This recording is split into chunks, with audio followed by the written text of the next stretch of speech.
Capítulo 2. La pedagogía de Dios. La pedagogía de la fe acoge, como ciencia humana, las aportaciones que le brindan otras ciencias. Recoge de ellas cuanto puede ayudarle a prestar un mayor servicio, asumiendo como principio fundamental la adaptación al hombre, para hacer inteligible el mensaje. Esta adaptación es ley fundamental de toda acción educadora que pretenda ser eficaz. Sin embargo, la pedagogía de la fe tiene una peculiaridad que le viene del mismo mensaje que ha de transmitir y que afecta a la forma, al estilo pedagógico, que se debe usar en su transmisión. Transmite un mensaje de Dios y se adapta, a la vez, al modo de ser y actuar de Dios, Dios mismo, a lo largo de toda la historia sagrada y principalmente en el Evangelio, se sirvió de una pedagogía que debe seguir siendo el modelo de la pedagogía de la fe. 1. La pedagogía de la fe y la pedagogía de Dios. El punto de referencia obligado para la pedagogía de la fe es la acción educativa del mismo Dios. La pedagogía de Dios debe ser, por tanto, el modelo educativo. Esta pedagogía no se presenta como una metodología específica, ni como un elenco de actividades diferenciadas, ni siquiera como un conjunto de consejos prácticos para enseñar, algo que era tan frecuente en los grandes maestros de la antigüedad y, de una forma especial, entre los rabinos de Israel. La pedagogía de Dios es, más que nada, un estilo de educar que asienta sus raíces en unas convicciones profundas y en unas actitudes u opciones pedagógicas fundamentales que fecundan toda la acción educativa de Dios. Esta pedagogía de Dios, el estilo de educar que Dios tiene, habrá de ser siempre punto de referencia y objeto de un mayor conocimiento para cualquier tipo de educación, no solo la educación en la fe. Es un modo de enseñar y de formar al hombre desde dentro, centrado en la grandeza de ser imagen y semejanza de Dios.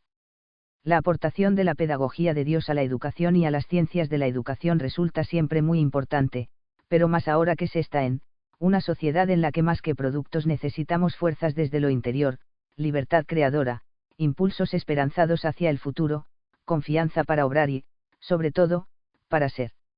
El Directorio General para la Catequesis dedica un capítulo entero a la pedagogía de Dios, pues, la catequesis, dice, se inspira radicalmente en la pedagogía de Dios tal como se realiza en Cristo y en la Iglesia, toma de ella sus líneas constitutivas y, bajo la guía del Espíritu Santo, desarrolla una sabia síntesis de esa pedagogía. 2. La pedagogía de Dios, estilo educativo caracterizado por la condescendencia.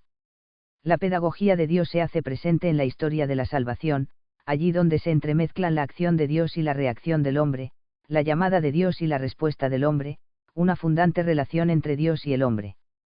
Esa relación educativa se manifiesta con un estilo, y conviene no olvidar la fuerza expresiva del término estilo. El estilo no se refiere al contenido, fondo o esencia de un arte, sino a la manera, modo o forma de obrar y expresarse. Lo que realmente favorece y hace eficaz la educación no son unas acciones determinadas, sino elementos integrantes relativamente amplios, que expresan el tono vital que se imprime para conseguir la eficacia educativa. Cada vez se insiste más en la relatividad de los métodos educativos, hasta afirmar que, la búsqueda de métodos de enseñanza buenos o correctos para todos los profesores es infructuosa, ya que, el que sus efectos sean buenos o malos depende de quien guíe el vehículo, de lo que trate de hacer y de cómo perciban esto aquellos a quienes se les hace. Ese tono vital, ese estilo, es sin lugar a dudas, un acto creativo, que requiere el uso efectivo de la propia personalidad como instrumento. Ello exige cualidades de apertura, de hacer visible su mismidad. La persona debe desear revelarse a sí misma y permitir a los demás que le vean tal como es, que sepan lo que piensa, lo que cree y por lo que se mueve. La pedagogía de Dios es un estilo pedagógico, un tono educativo vital, como el que acabamos de describir, especialmente original.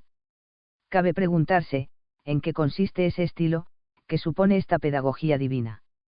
Es especialmente significativa a este respecto la afirmación de la Conferencia Episcopal Española en dos de sus más importantes documentos catequéticos: esta pedagogía divina está configurada por su admirable condescendencia, sin catábasis. Por tanto, la condescendencia será lo que vertebra toda la pedagogía de Dios, como rasgo característico o, mejor, como estilo pedagógico. Posteriormente, el Catecismo de la Iglesia Católica avala este pensamiento al hablar de la pedagogía de la condescendencia divina. Muy recientemente, el Directorio General para la Catequesis confirma que la condescendencia de Dios es la manifestación particular de su pedagogía. A esta conclusión había llegado el Concilio Vaticano II al afirmar que no se puede entender lo que Dios ha dicho y hecho, sin tener en cuenta su estilo de enseñar. De esta forma, sin mengua de la verdad y de la santidad de Dios, la Sagrada Escritura nos muestra la admirable condescendencia de Dios, para que aprendamos su amor inefable y cómo adapta su lenguaje a nuestra naturaleza con su providencia solícita. El concilio hace referencia explícita a San Juan Crisóstomo, el doctor de la condescendencia, y de forma implícita a Pío XII, quien escribió que, así como el verbo sustancia de Dios se hizo semejante a los hombres en todo, excepto en el pecado, así también las palabras de Dios, expresadas en lengua humana, se hacen en todo semejantes al humano lenguaje, excepto en el error. En esto consiste aquella sin catábasis o condescendencia de Dios providente que ya San Juan Crisóstomo exaltó sobremanera. 3. Significado del término, condescendencia divina. El significado etimológico de condescendencia expresa el acto de descender juntos, con, o al mismo tiempo. También, si el que desciende es una sola persona, el peso del sentido se centra en el lugar o persona hacia la que se desciende, y así aparece clara la idea de, ayuda, bajada para unirse a otro y socorrerlo. Significa, por último, bajar a un nivel inferior, o, adaptarse a la capacidad de otro. La condescendencia divina es la expresión del amor inefable de Dios y de su deseo de adaptarse a la naturaleza humana.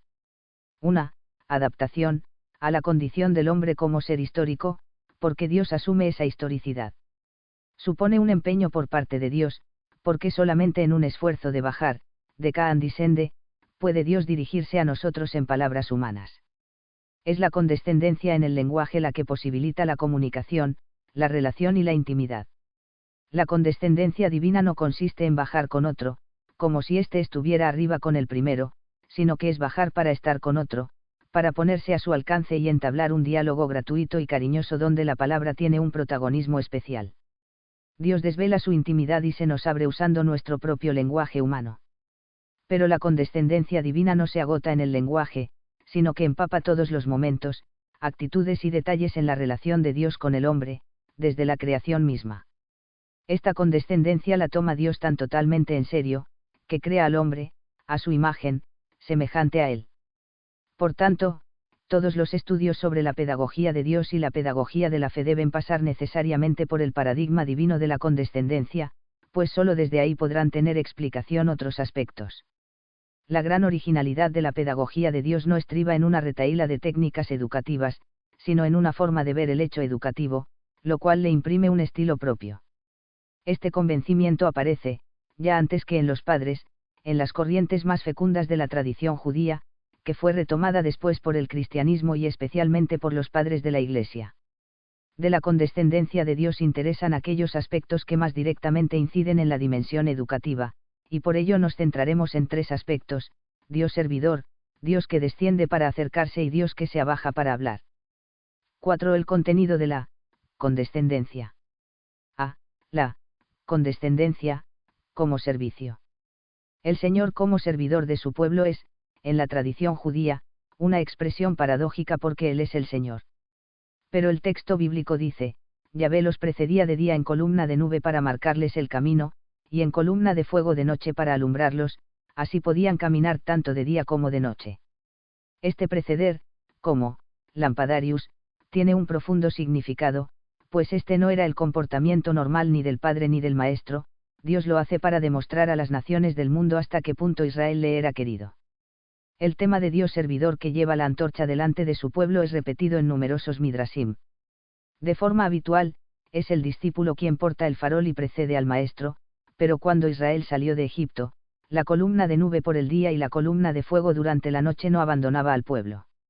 Normalmente es el discípulo quien precede al Maestro cuando marchan juntos, pero cuando Israel salió de Egipto, el Señor los precedió.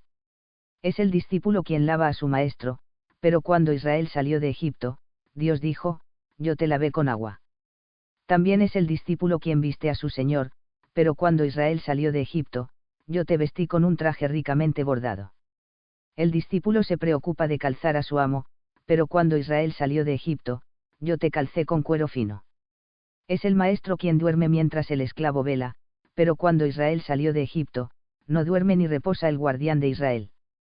Será en Jesucristo, el nuevo servidor, en quien se manifieste con más claridad esta actitud. La dimensión de servicio que tiene la condescendencia divina se expresa, en primer lugar, en el logión que presenta a Jesús como el servidor venido no para ser servido sino para servir. A continuación se pone por obra este tema en la escena del lavatorio de los pies. Los pies, calzados usualmente con sandalias, se manchaban fácilmente con el polvo del camino, por lo que las normas de hospitalidad exigían que al huésped se ofreciera agua para que se los lavara él mismo. Lavar los pies era considerado, en el pueblo judío, oficio de esclavo. Sin embargo, como muestra de devoción y respeto, los discípulos sí podían, ocasionalmente, lavar los pies a su maestro. A esta costumbre parece aludir Jesús en San Juan.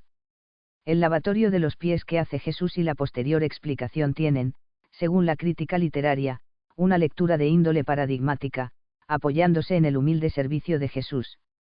Los discípulos deben entender el acto de Jesús como una humillación expresamente querida de su Maestro, que intenta darles con ello un ejemplo de servicio humilde. Y así les recuerda Jesús que ellos le llaman Maestro. Sin duda alguna la escena del lavatorio es modélica de la condescendencia. En ella se une el símbolo y la explicación en una perfecta realización didáctica. Enseña, visiblemente, a abajarse, a rebajarse, para servir humildemente por amor. Jesús habla de cómo él, que de verdad es maestro, condesciende ante los discípulos. Además, esta actitud ha de ser norma de actuación de los discípulos, a quienes promete que serán, bienaventurados, si actúan así. Jesús, el maestro, ofrece aquí un estilo, una forma de actuar, que rompe los moldes raquíticos de una acción educadora apoyada en la diferencia y separación del maestro y el discípulo. Esta doctrina, recogida en la patrística, la expresa Gregorio de Nisa en el comentario a la parábola del buen samaritano, donde la condescendencia amable de Dios cuida, acompaña y encamina a los hombres. Cristo condesciende de su indecible grandeza hacia la bajeza de nuestra naturaleza. He ahí al samaritano que cuida las heridas, pone al hombre sobre su montura y lo lleva a la hospedería, en la que encuentran su reposo todos los que están fatigados y cargados de pesos. B. La condescendencia como acercamiento, presencia cercana de Dios. Otro aspecto en el que se desvela la condescendencia divina es la acción de descender, para que su presencia esté cerca de su pueblo.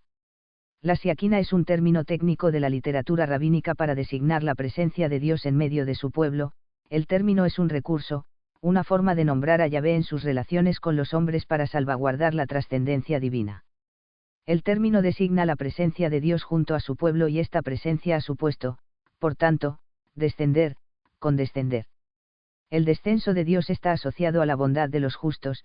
Gracias a los méritos de Moisés Dios desciende de nuevo sobre la tierra y está presente entre los hombres. Por ello, está llena de sentido la relación que se establece entre el descenso y la humildad. Así es comentado el descenso de Dios en la nube por la Mequilta de R. Ismael. Moisés se acercó a la nube. ¿Cuál es el motivo de este honor? Su humildad. Está escrito, el hombre Moisés era humilde. La escritura dice que aquel que es humilde hace habitar la siaquina con el hombre. Estos descensos, en los que destacan la cercanía de la presencia de Dios y su preferencia por los justos y humildes, tienen una dimensión salvífica. En los comentarios rabínicos, el acento no se pone en primer lugar sobre la localización espacial de Dios que desciende. Lo que más interesa en principio a los rabinos es la filantropía, la compasión y la presencia de Dios en medio de su pueblo. La nueva y definitiva siaquina es la encarnación del Verbo. El versículo 14 del prólogo del Evangelio de San Juan, y habitó entre nosotros, nos lleva nuevamente a descubrir la condescendencia de Dios en su presencia cercana. Este versículo evoca toda una historia y toda una doctrina. Si efectivamente la religión de Israel es la religión de la palabra, es también la religión de la presencia. El Dios de Israel es un Dios que habita en medio de su pueblo. Hace que Moisés le edifique una morada, a donde viene en la nube y la gloria. La encarnación del Verbo ha hecho posible la presencia cercana de Dios de una manera única y especial, porque, en la carne asumida por el Verbo se realiza la presencia personal y tangible de la que la tienda. El templo y la ley no eran más que la sombra profética, presencia prefigurada y esperada en todo el Antiguo Testamento. En la carne, el Verbo está entre nosotros. Toda la doctrina entrañable para el pueblo judío de la cercanía de Dios, era solo un anticipo, una imagen de la realidad que la superaría con creces. Habitó entre nosotros porque vino, se acercó, descendió. Nos podemos preguntar, ¿por qué ha venido hasta nosotros? ¿Por qué nosotros no podíamos ir hasta Él, y no obstante quería Él llevarnos? Esta condescendencia de Dios no tiene otro fin que nuestra elevación, este empobrecimiento, nuestro enriquecimiento, esta humillación, nuestra exaltación. El hecho de que Dios se encarne no implica, en efecto, que Él se haya rebajado. El que ama, cuanto más condesciende, más se eleva, pues eleva consigo a aquel a quien ama. Entre los padres de la Iglesia, es San Juan Crisóstomo quien afirma que toda la condescendencia está orientada a la encarnación, pero este misterio era tan difícil de aceptar, que había sido necesaria una larga preparación. Que Dios se haga hombre y acepte soportar todo lo que es humano, excepto el pecado, era tan inaudito que muchos hombres no admitían la realidad de este acontecimiento. Los profetas habían ido descubriendo, poco a poco, la misericordia y compasión de Dios. Será San Gregorio Nacianceno quien, con ese lenguaje imaginativo que le caracteriza, acentúe los trazos de la condescendencia en la encarnación.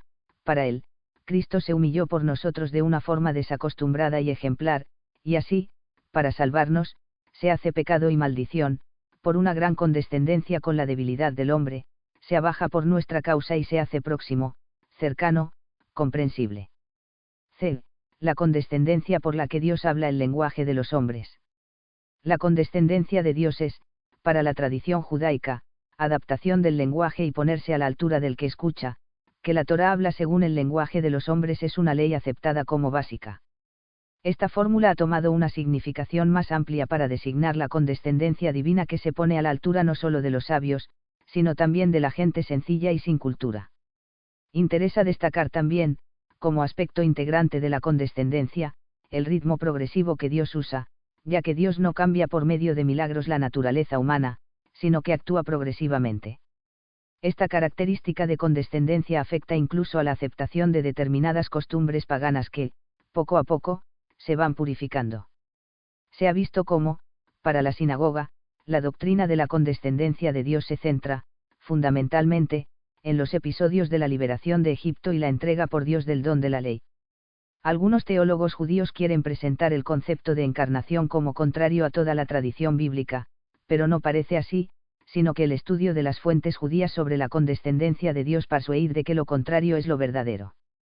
El judaísmo contemporáneo del Nuevo Testamento estaba familiarizado con la idea de un Dios servidor, de un Dios que comparte el sufrimiento de su pueblo, de un Dios que desciende y se rebaja. Jesús es la verdadera encarnación de la palabra. La condescendencia de Dios se aprecia, de una manera clara, en el lenguaje. La palabra nos conecta, nos comunica con el otro. A través de la palabra se produce el descubrimiento, la revelación. Palabra encarnada es, fundamentalmente, palabra reveladora, porque sabe desvelar, hacer visible lo invisible, más cercano lo que estaba lejos, comprensible lo incomprensible. Desvelar es comunicar la verdad. Dios, pues, ha enviado a su Hijo al mundo para hablarnos. El prólogo de San Juan termina con esta expresión: a Dios nadie le ha visto, el Hijo único, es el que nos lo ha revelado. Pero el Verbo no ha venido a revelarnos verdades abstractas, ha venido a hablar del amor del Padre para con sus hijos. A través de la palabra, Dios entra en comunión interpersonal con el hombre. Pero la palabra de Dios es palabra de amistad y de amor. El Altísimo, el trascendente, se hace cercano, Dios con nosotros. Este gesto, por el que Dios de su misterio, condesciende y se hace presente al hombre, no puede tener otro significado que el de salvación y amistad. La palabra lleva consigo la posibilidad del encuentro, provoca el encuentro porque, la palabra se hace realidad en el encuentro con un tú. La encarnación es la más clara condescendencia del lenguaje divino. Santo Tomás delineó con maestría el argumento, así como el hombre, cuando quiere revelarse con palabra de corazón, palabra que pronuncia con la boca, reviste en cierto modo su palabra con letras o con voz, así Dios, cuando quiere manifestarse a los hombres, reviste de carne en el tiempo a su verbo concebido desde toda la eternidad. La condescendencia como adaptación del lenguaje aparece, en los padres, con especial constancia. Ese bajarse para ponerse al nivel del auditorio es como una condición fundamental de la condescendencia. A partir de la consideración de Dios como un ser personal, es lógico caer en la cuenta de su deseo de comunión, comunicación, relación personal con el hombre. Son bellísimas las imágenes que usan los padres para expresar esta dimensión personalizada en la pedagogía divina. Así el Crisóstomo la relaciona con la entrañable escena de un padre con su hijo pequeño. Dios, en efecto, no considera jamás su dignidad sino, sobre todo, nuestra utilidad. Porque si un padre no tiene en cuenta su dignidad, sino que balbucea con sus hijos pequeños y no llama a la comida, el cubierto o vasos por su nombre griego sino en un lenguaje pueril y vulgar, Dios hace mucho más, sus palabras y hechos son condescendencia total. La adaptación al lenguaje, de los maestros con sus discípulos y de los sabios con los principiantes, constituye un quicio fundamental en toda la doctrina patrística sobre la condescendencia. 5 propuestas concretas para la acción educativa. Se ha visto cómo la pedagogía divina, que ha sido siempre punto de referencia en la Iglesia, es esencialmente pedagogía de condescendencia, y consiste esencialmente en una forma de educar, porque es verdad que Dios tiene una forma, un estilo de educar. Ya se considere al estilo docente como expresión de un tipo de educador, ya como un conjunto de variables y rasgos de eficacia docente, lo que parece claro es que los factores que ejercen efectos positivos sobre el rendimiento de los estudiantes son elementos integrantes relativamente amplios, más que acciones concretas específicas de los profesores. Dentro de estos determinantes que ejercen efectos positivos en los alumnos hay que tener en cuenta las aptitudes personales del educador, y los principios y convicciones fundamentales en su acción educadora. Todo eso hace que el arte de educar al estilo de Dios tenga, a nuestro entender, unas características determinadas. Da prioridad a las actitudes interiores del maestro, catequista o educador como vehículo para suscitar actitudes valiosas en los alumnos o catequizados. Es, por tanto, una pedagogía, un estilo, apoyado en los valores que hacen más digno al hombre, un estilo humanista y a la vez cristiano, convencido de que solo en Cristo el hombre descubre todo su valor. Tiene su fuente en el amor. El amor aparece como el motor y camino de todo proceso educativo y esto hace posible que existan fuerzas, desde dentro, para poder realizarlo con perfección. Cariño e ilusión por lo que se hace y, además, amor a las personas que se catequizan y educan. El entusiasmo por la labor docente, digna de ilusión y de esfuerzo, hace posible un esmero continuo por cuidar hasta los detalles más pequeños que inciden en esta labor. Esta se hace más viva y más alegre y, por tanto, más atractiva, eficaz y motivadora. El ambiente de compresión y cercanía facilita decisivamente el aprendizaje. Los alumnos se sienten respetados, valorados y apreciados, razones que favorecen una respuesta responsable. Es mayor la eficacia porque es mayor la ilusión y menor el esfuerzo. Hacer la docencia más amable es uno de los retos de la educación. Muchos de los fracasos escolares, que cada día preocupan más, tienen su raíz en lo poco atractiva que se han hecho la enseñanza y la educación. El educando necesita crecer en su ser libre y distinto. La sociedad actual no facilita el desarrollo armónico de la diversidad personal. Los estereotipos se imponen y así las frustraciones son cada vez más frecuentes, porque las diferencias personales siguen siendo un hecho indiscutible. Es necesario ayudar a que cada cual se acepte como es, se conozca, se valore y se estime. Es necesario valorar y apreciar su trabajo propio. Que, la relación con Dios personaliza al hombre, no lo anula ni lo disminuye, al contrario, lo hace más él mismo, es una verdad constatada por la experiencia, pero también ha de ser paradigma de una acción educativa que le ayude a crecer a él mismo, porque, el más profundo significado de la educación personalizada se halla no en ser una forma o método nuevo de enseñanza más eficaz, sino en convertir el trabajo de aprendizaje en un elemento de formación personal. El conocimiento de las características, carencias o limitaciones, necesidades, ilusiones, etc. personales y ambientales es requisito previo para una educación personalizada. Una falsa idea de socialización produce un igualitarismo que es radicalmente injusto, porque se olvida de la dimensión personal, única e irrepetible del hombre, imagen de Dios. Las actitudes educativas que hoy son más subrayadas, como las referidas a los términos adaptarse, comunicar, bajarse, dialogar, tomar en serio, considerar la debilidad, encuentro amistoso, etc., han aparecido en el estudio de la condescendencia y están cargadas de invitaciones para la práctica educativa. La actitud de servicio aún en los más pequeños detalles de la relación educativa, debe provocar un cambio de mentalidad en tantos educadores. La educación es un servicio y el educador es un servidor. Esta actitud va más allá de las posibilidades y obligaciones de servir que brindan las estructuras catequéticas y docentes. Es necesario abrir caminos nuevos, unas veces se brindan y otras veces es preciso buscarlos. Es muy valiosa la cercanía especial del profesor, catequista o formador, compañía cercana de alguien que le ayuda a caminar. Conviene bajar del estrado en el que tantas veces se encuentran instalados los docentes, estrado que ofrece a muchos la seguridad que daban a los castillos los fosos que le rodeaban. Bajarse del estrado, pero no principalmente como bajada física, sino de condescendencia con quien está abajo y es digno de ser elevado. Es necesario el servicio docente que supone la adaptación en el lenguaje. El lenguaje que se emplea, incomprensible a veces, hace imposible la comunicación con el educando, e imposibilita, por tanto, también el hecho educativo en sí. Por otra parte, este lenguaje incomprensible no siempre transporta una calidad específica de conocimientos. La adaptación en el lenguaje es uno de los grandes retos educativos. Solo a partir de la inteligibilidad de los contenidos se podrá elevar la calidad de la enseñanza. El lenguaje es vehículo de comunicación, el lenguaje, sea el que sea, es instrumento imprescindible de la acción educativa y catequética. Hacerse entender por quien aprende es condición prioritaria para el aprendizaje mismo. Dios condesciende usando un lenguaje humano que pueda ser entendido por todos y en ello se manifiesta básicamente la pedagogía divina. La progresividad educativa aparecía también como una de las características de la pedagogía de Dios. Esta progresividad tiene una relación estrecha con toda la teoría constructivista del aprendizaje significativo. Entender que lo importante es que el proceso sea eficaz, sistemático y secuenciado, no disperso, es entender que el proceso de mejora tiene un ritmo específico, unas etapas determinadas que no se deben quemar bajo ningún concepto. Sin lugar a dudas, las líneas fundamentales de la pedagogía de Dios, como condescendencia, deben impregnar al resto de cuestiones que trata la pedagogía de la fe, especialmente los apartados más específicamente didácticos. Este estilo educativo, viejo y nuevo, hará eficaz el proceso de maduración cristiana, en la catequesis o en la escuela.